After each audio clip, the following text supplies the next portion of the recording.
Hi everyone, it's Jen. Today I'm taking you to Gran Canaria for a top 10 of must-see places, from least to most loved, with 2 bonus spots to finish in style. As always, I'm sharing my stories, explorer tips, and plenty of enthusiasm to make you want to go. Don't forget to like the video, subscribe to the channel, and share it with your travel-loving friends. Tell me in the comments which place you'd most love to discover, or if you've already had an adventure in Gran Canaria.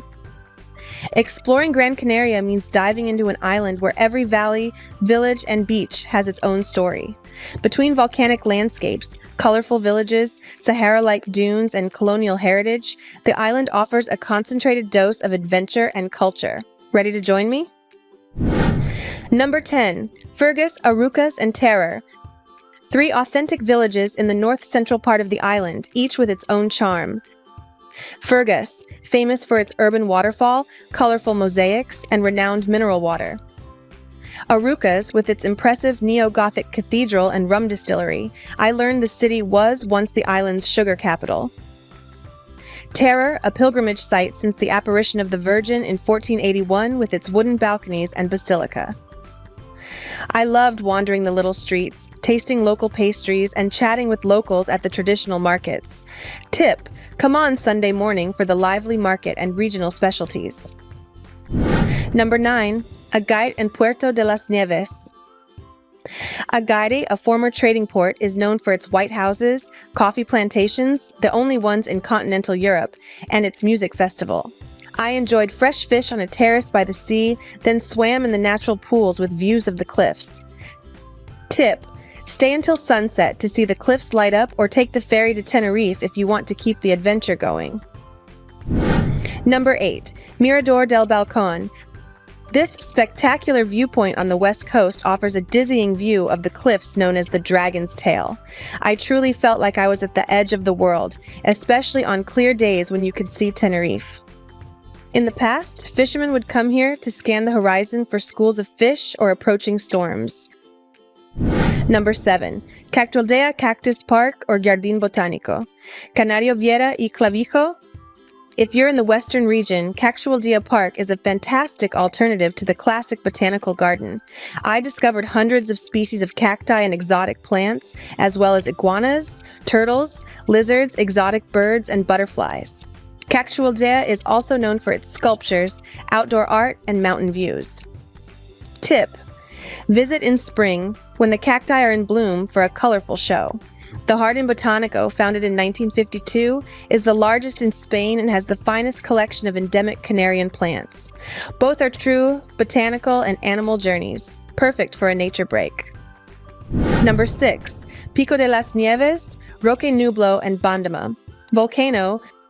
Pico de las Nieves, the island's highest point, was sacred to the Guanches, the island's first inhabitants. For hikers, 2 options. The hike to Pico de las Nieves is more difficult, with significant elevation and steep trails.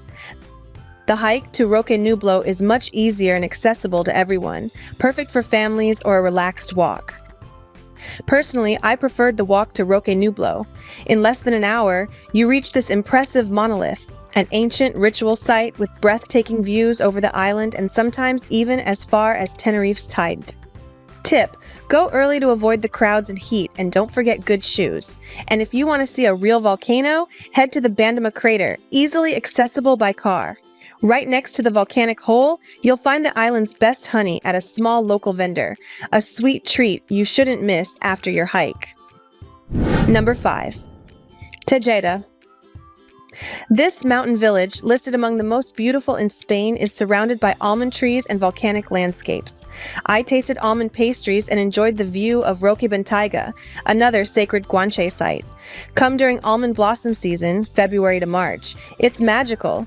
Tejeda also hosts the Almond Festival, an unmissable event to discover local culture. Number 4.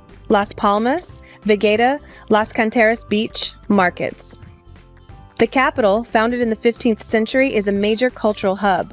I loved the historic Agaete district, its cobbled streets, cathedral, colorful markets, and Las Canteras Beach, perfect for swimming, surfing, or soaking up the local vibe. Tip: Try the tapas in Vigueda's bars and stroll along the lively beach promenade at sunset. A must-see, Casa de Colón, the museum dedicated to Christopher Columbus, who stayed here during his voyages to the Americas.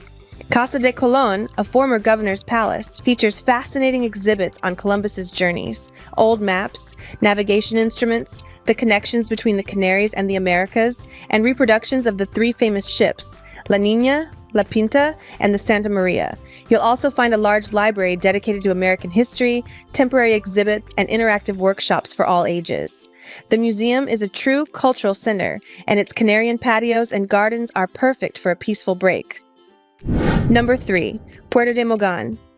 Nicknamed Little Venice, this colorful village is a real gem with its flower-lined canals, white houses, and bougainvillea-filled streets. I loved wandering here early in the morning to enjoy the calm, then having lunch on a terrace facing the port. Tip: rent a bike to explore the area or take a boat trip to admire the coast.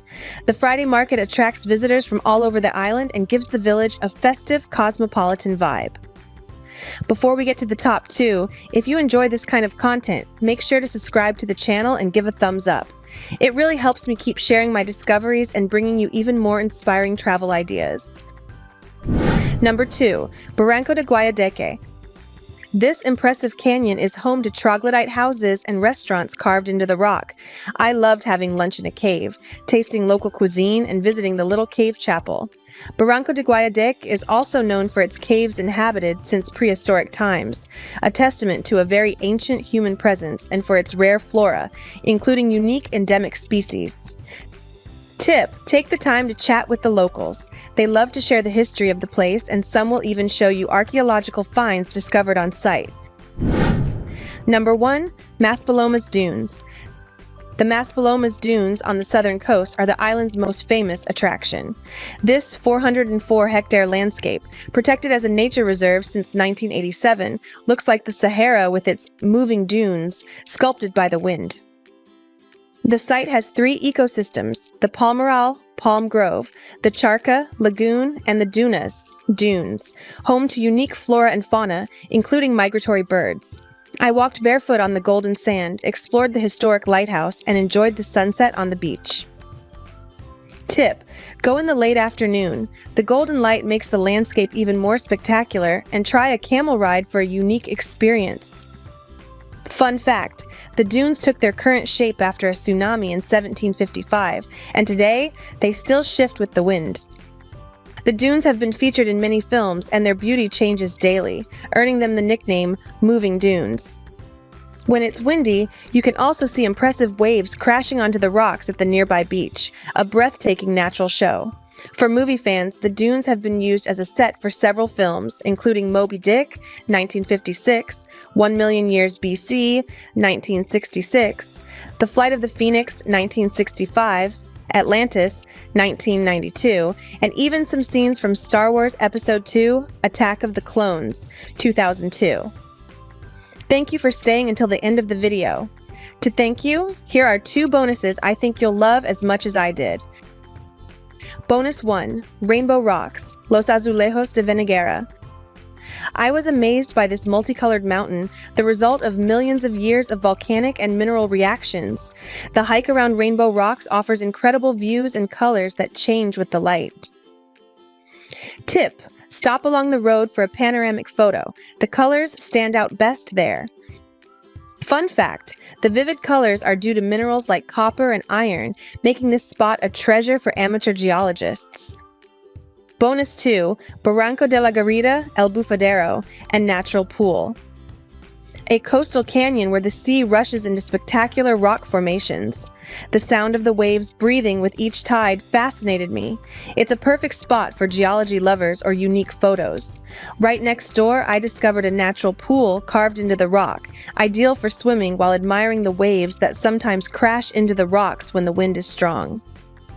Tip: go at high tide to see the natural show of the Bufadero and enjoy the pool when the sea is calm. Fun story: this phenomenon already impressed the first Spanish navigators, who saw it as a sign of the power of the elements on the Canarian coasts. If you enjoyed this top, don't hesitate to like, subscribe, and share. Tell me in the comments which place you dream of discovering in Gran Canaria, or if you've already had an adventure on the island. See you soon for more discoveries.